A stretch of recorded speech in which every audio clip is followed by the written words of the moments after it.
Hello everyone, my name is Kimberly. For those who know me and for those who don't, hello. I am someone who looks at patterns of behavior and I analyze the said patterns to come to a meaningful conclusion as to why those behaviors are being exhibited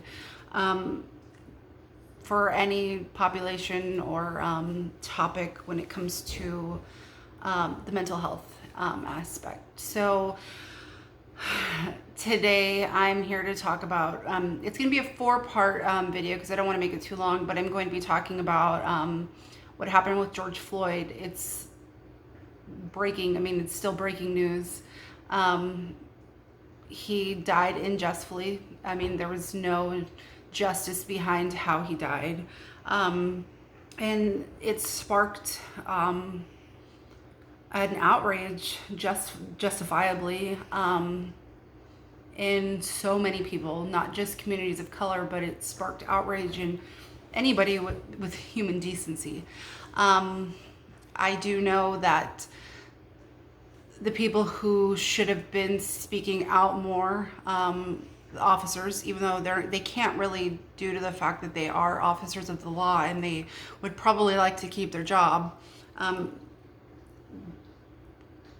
there should have been more outrage from the officers, individually officers, not the officers who were complicit or implicit in the crime. So since George Floyd died, we've seen protests, we've seen monumental changes happening in such a short amount of time. And with that, we've also seen a lot of lack of leadership. Since the protests started, I was looking at the police response because it was an officer that killed George Floyd. It took, I think, 9 days total for the officers all involved to be charged. And then they looked at the crime again, and it was manslaughter and murder in the third degree. So that means that he just stumbled upon his neck, and it wasn't intended, or the intention behind arresting George Floyd didn't have, or there wasn't malicious intent.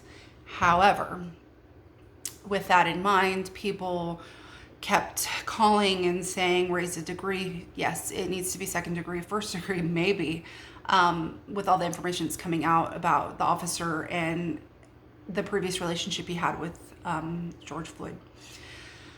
So I'm gonna keep saying, so with that, one has to look at a crime that has been committed and then prove intent or motive behind the crime that was committed, because intent is the number one thing. If you can prove intent, then you have a crime. Not saying that you have a crime, but you can prove that that crime was going to be committed due to the intent behind it. That's why there's a lot of lower charges or lesser degrees of charges when it comes to other crimes. So if someone, I'm trying to think of a situation. So involuntary manslaughter, there you go. So if you are driving down the road and you look down at your phone, which is illegal, don't do, but you look down at your phone and then you hit a pedestrian, your intent was never to kill a person. You didn't just get in your car, drive, and you're like, I'm gonna go and find someone to kill today. There's no intent behind that, so it would be involuntary. So you didn't mean to do it. It was an accident. With the officer that is charged, or the 4 officers total that are being charged, the one with the most serious crime, the intent was clear after Mr. Floyd was completely subdued. He was, he had handcuffs behind his back. He was on his stomach, and then there was 2 other officers holding his legs down. So once someone, or the suspect, is completely under control, then you can put them in the back of the cruiser and take them to the police station and have them booked, or whatever the next process for that would be. However, 8 minutes and 45 seconds total for that officer to get up off of his neck. The other two that were holding him down, still holding him down, and then a fellow officer keeping the crowd back. This should be so outrageous in 2020 that we are having Black men and women die at the hands of the police. However, it's not uncommon. It's been going on for decades and decades and decades for the whole points of law enforcement. However, we are in a new day and age where we are all supposed to be free and don't have a feeling that, oh, if I'm going to walk out my door today, is someone going to call the police on me due to the color of my skin? If the roles were switched, people would just, I mean, they named a bill called Amy Cooper. It's the Amy Cooper bill. It's for people who keep calling the police, and then you're going to be charged for calling the police and wasting police time. So on the dumbest things. And then you have private citizens who take matters into their own hands and see a Black man jogging down the road and they kill him. And that came out, and that one was brutal.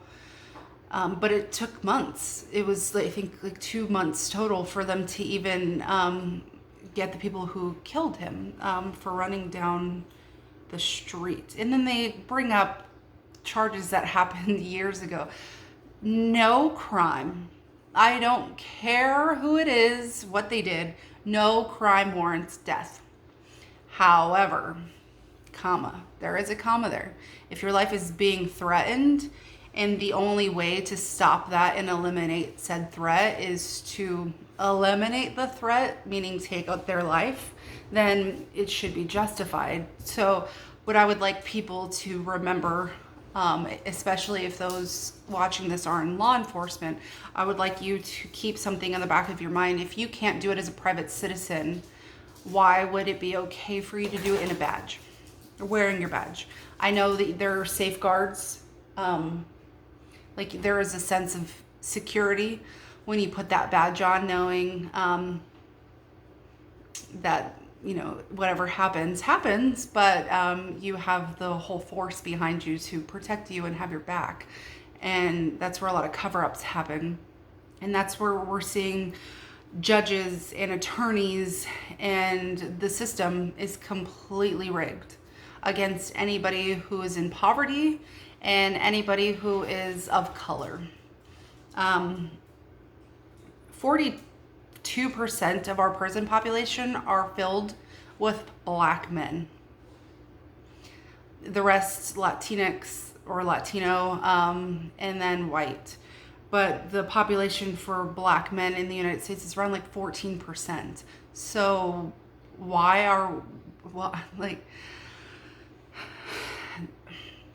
the system is rigged. It is. There was a guy,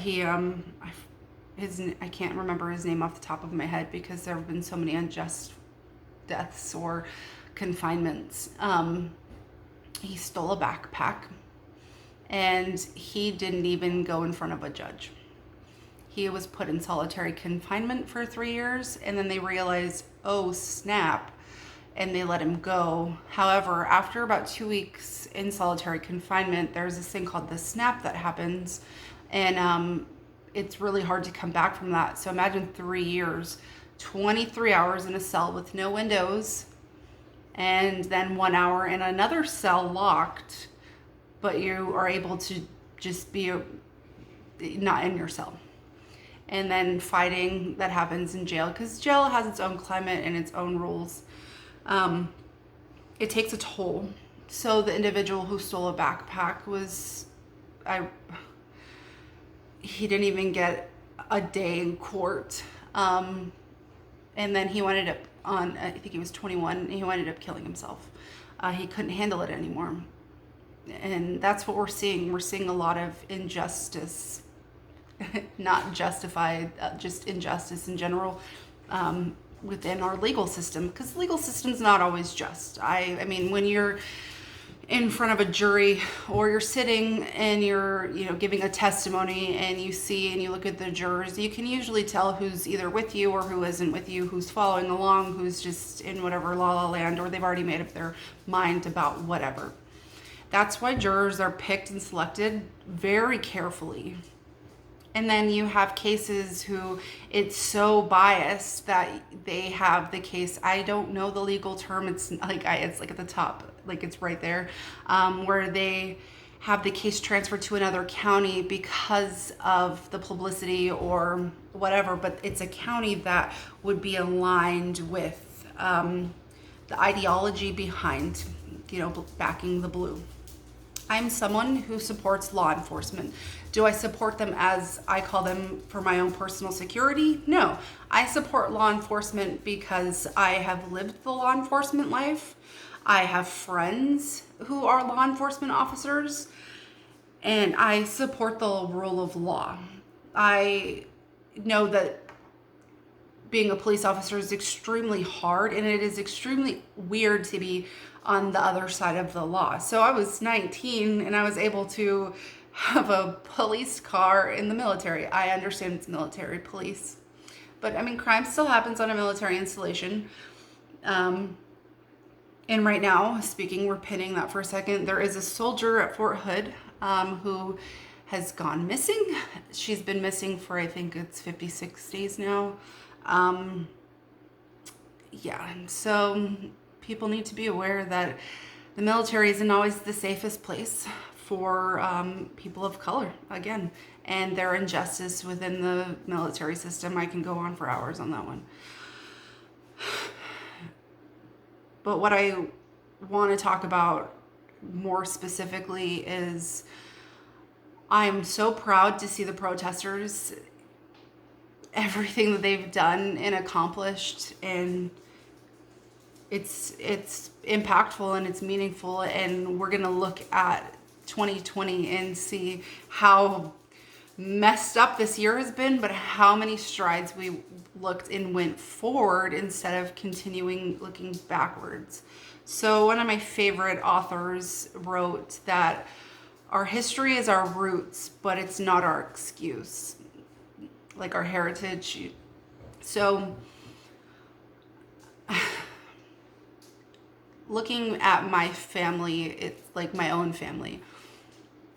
My grandfather was the only Hispanic male working with all white men in the government in 1960s, in the 60s, 70s, and then he retired in the 80s.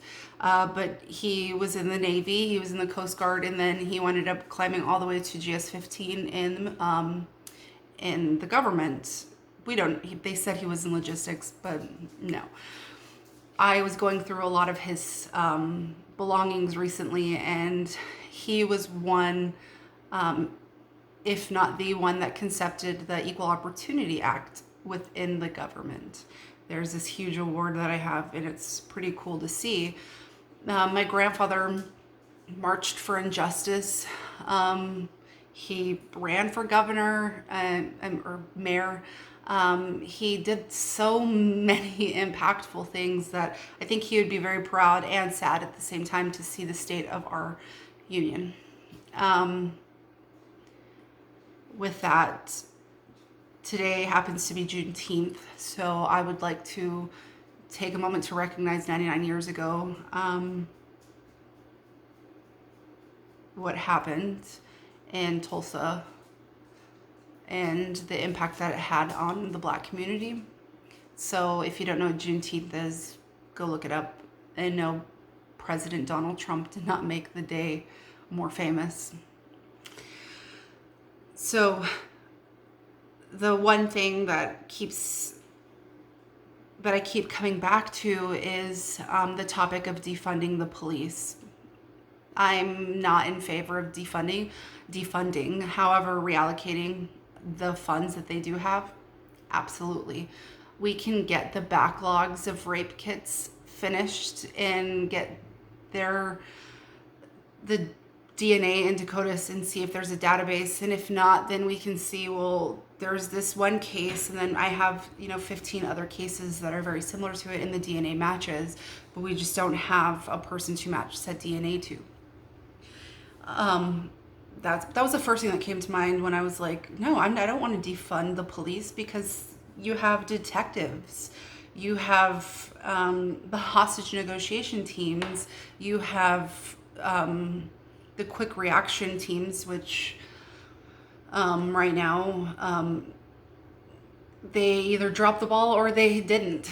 It depends on where you were and what has happened. I know Austin committed some serious rules, and I don't know if it was lack of leadership or confusing about their orders or what have you, but provoking and attacking protesters who are peacefully doing nothing says a lot about your escalation of force and your rules of engagement, and those officers need to be held 1010% accountable.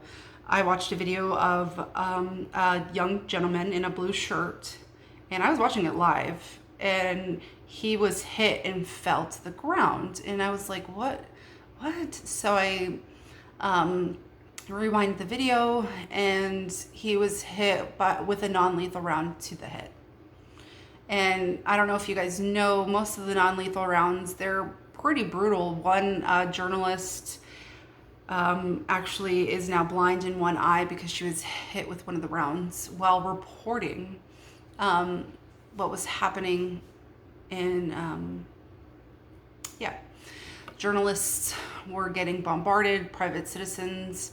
I mean, it's protest, so please protest. That is your First Amendment right, and you guys have the right to assemble, but you should be able to peacefully protest without provocation of an outside entity or being further provoked by the police. And if right now is what we're seeing, the best of the best, we clearly need to look at who we think are our best and fix that, as in either termination or a lot of training, and then go on from there. So my next video will be about the redistribution of funds and not defunding the police, because I don't believe in that. We need police officers, but we also need more police officers who feel a sense of moral responsibility to speak out against those who are in their department without fear of legal or termination or repercussions. Because we're seeing that constantly, left and right, that officers are speaking out and then boom, they're terminated for what? But you can have over 70 use of force complaints and still be on the force. That doesn't make any sense. So the next video will be about redistribution and what I believe would be the smart sense to how we should go forward with the police, because we do need them, but they also need to be held accountable, because what happened to Mr. Floyd was horrible and disgusting, and it shouldn't have taken so long for the officers to be held accountable by the law, not by society's terms, but also the law.